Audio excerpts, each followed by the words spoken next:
Muy buenos días, amigos y radioyentes de esta cadena como es Radio Solidaria.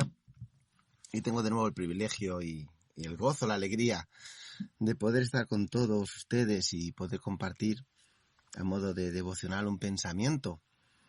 Y el pensamiento de hoy surge esta reflexión porque en los últimos tiempos he podido vivir cercano a mí circunstancias en las cuales se esperaban unas cosas y luego pues surgieron otras.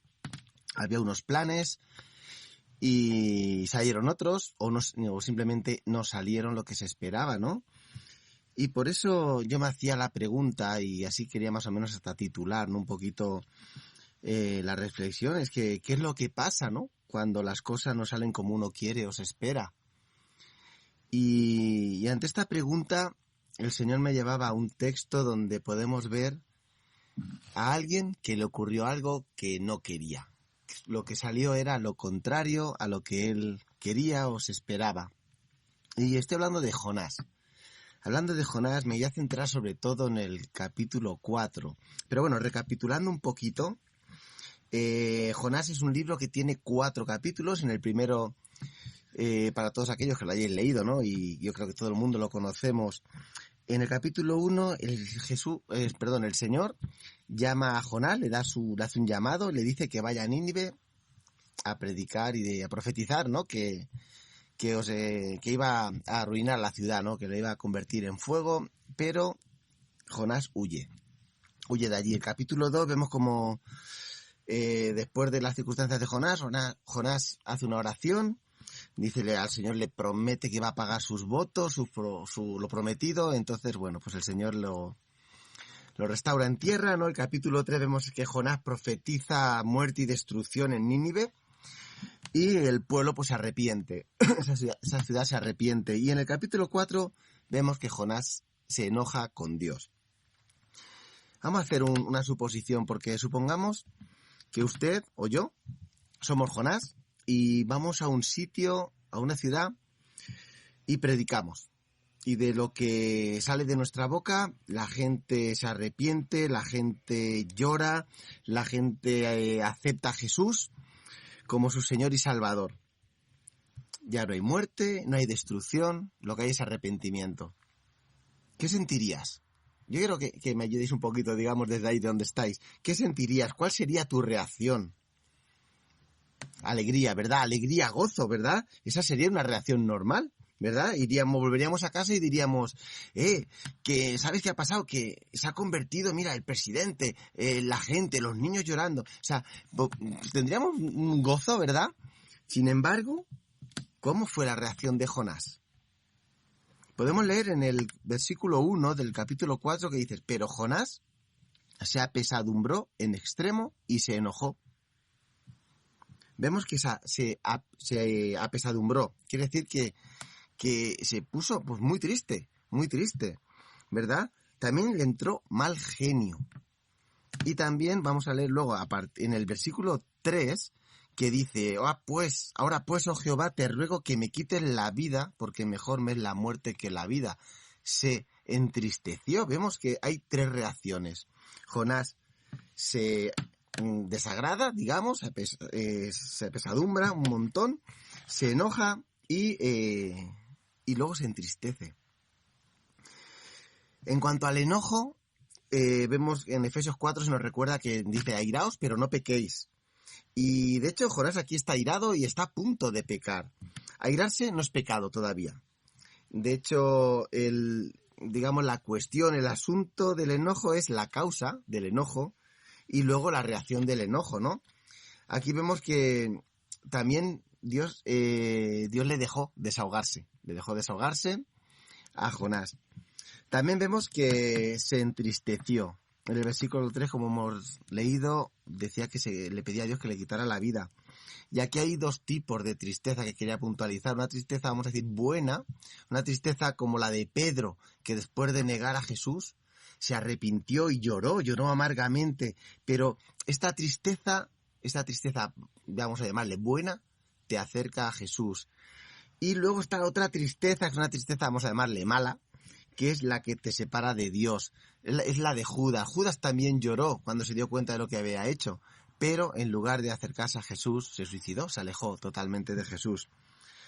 Como que necesitamos mucho más de la tristeza de Pedro, ¿verdad?, que de la tristeza de Judas, ¿verdad? Entonces, esta fue la reacción de Jonás.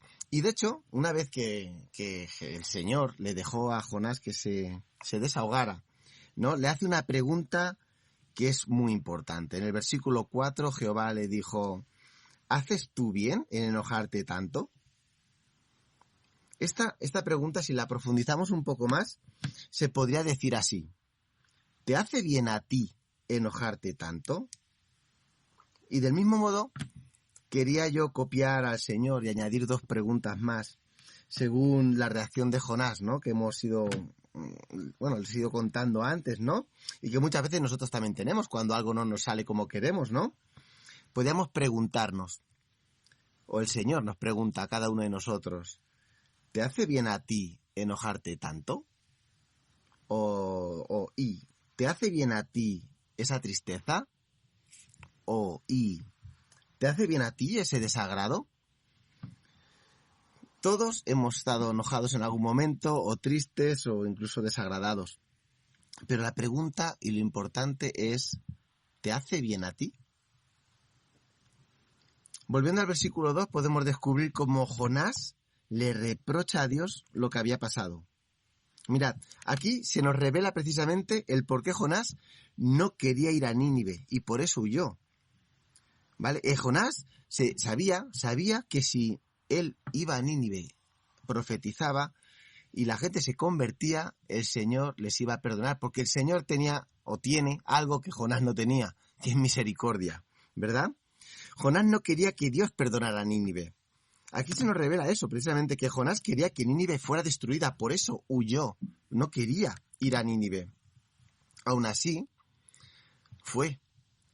Y aquí es cuando podemos ver que no le salieron las cosas como él quería, porque vemos 2 cosas. Primero, Jonás era profeta. Jonás había nacido para ser profeta. Y él profetizó que en 40 días iba a haber destrucción y fuego de Nínive. Pero Nínive no fue destruida. Aquí Jonás quedó mal. Aquí Jonás, ¿dónde quedó? O sea, realmente su credibilidad, ¿dónde está? Y eso a Jonás pues no le salió bien, porque Jonás había profetizado algo que no ocurrió. Y segundo, Jonás también conocía a Dios y sabía que el pueblo, si se arrepentía, Dios, que es misericordioso, le iba a perdonar. Y eso él no lo quería. Por lo tanto, cuando los planes no salen como queremos, tenemos la reacción de Jonás, porque aquí tenemos un ejemplo de cuando algo no sale como queremos. Nos enojamos, nos deprimimos, nos desagradamos.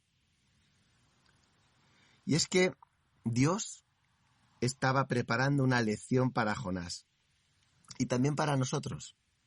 Y aquí entramos, porque cada situación está preparada por Dios. Fijaros, si leemos Jonás, podemos leer en el capítulo 1 que en el versículo 17 dice que Jehová tenía preparada, y atentos a esta palabra, preparado un gran pez. En este mismo pasaje, en el versículo 6 del capítulo 4, dice que y preparó Jehová Dios una calabacera. Versículo 7 vuelve a decir: Dios preparó un gusano. Preparó. Y en el versículo 8 vuelve a decir que preparó Dios un recio viento solano. Preparó. Dios preparó todo. Y esto es lo importante, escúchame bien. Jonás, y permítame que te llame Jonás, porque todos tenemos algo de Jonás. Yo mismo. Escúchame. Escucha, tu mapa está en las manos de Dios. Todo está en las manos de Dios. Lo bueno que te pasa, lo malo que te pasa, lo que no entiendes que te pasa, todo está en las manos de Dios. Todo está preparado por Dios. Dios está preparando hasta las cosas que a mí no me parecen. Dios prepara calabaceras, pero también prepara gusanos. Muchas veces pensamos que el gusano es el diablo y pensamos que Dios solo prepara calabaceras y todos nos alegramos, como él se alegró, como Jonás se alegró cuando vio la calabacera, ¿no?, que de un día a otro había surgido, ¿verdad?, como de la nada. Sin embargo, muchas veces cuando viene un gusano que seca esa calabacera, le echamos, digamos, la culpa o decimos que es del diablo. Y no, estamos perdiéndonos muchas veces algo importante. Y es lo siguiente: Dios no quiere tener hijos malcriados. Y por eso prepara todo, para que a veces las cosas no salgan como queremos o como esperamos o como esperábamos. Porque habrá tiempos de calabaceras. Llámale calabacera a un buen trabajo, a una buena época del ministerio, a una paz en la familia, a una época de sanidad. Llámale como quieras esas calabaceras. Habrá tiempos de calabaceras porque Dios nos prepara calabaceras. Pero también Dios va a preparar gusanos y va a preparar también vientos recios. Pero todo esto que hace Dios es para prepararnos, para fortalecernos. Este es el mensaje de hoy. No temas por los tiempos malos, los tiempos de gusanos, los tiempos en los que las cosas no salen como quieres. Porque, escúchame, si Dios lo ha preparado, eso me basta. ¿Qué mejor que estar en las manos de Dios, sabiendo que lo que se ha preparado, que no nos gusta, viene de parte de Dios? Porque Dios sabe lo que hace, aunque las cosas no salgan como yo quiero. El tema de hoy es importante y quería acabar con una frase y deciros que las cosas no salieran como yo quería no quiere decir que no han salido bien, sino que Dios tiene un plan mejor. Esto es lo que Dios quería enseñarle a Jonás y lo que Dios nos quiere enseñar a cada uno de nosotros ahora. Que aunque las cosas no salgan como nosotros nos gustaría, como nosotros esperamos, como nosotros queríamos, no quiere decir que no estén saliendo bien. Simplemente están saliendo así porque Dios tiene algo mejor para cada uno de nosotros. Pues queridos hermanos, este es el mensaje de hoy. Por eso, recordemos, si cuando algo nos salga mal, nos hace bien enojarnos, nos hace bien entristecernos, nos hace bien desagradarnos, que Dios os bendiga.